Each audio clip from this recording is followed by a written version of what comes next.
أمي وإن طال الزمان حبيبتي، ورفيقتي في الحزن والضحكات. أمي طبيبة خاطري ودواؤه، أمي ولا تكفي لها الكلمات. أمي وإن هجر الجميع.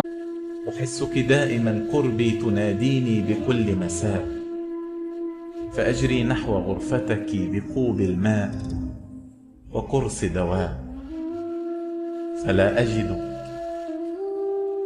أضمك داخلي وأذوب، فلا يبقى هنا مني ولا منك سوى أن فناء ذائب بفناء. وقد أعطيتني روحا فحلقت أنا معك بكل سماء. فيا أمي التي اختصرت بداخلنا مواسمنا، فصرنا والسنين بكاء، مسافرة إلى أين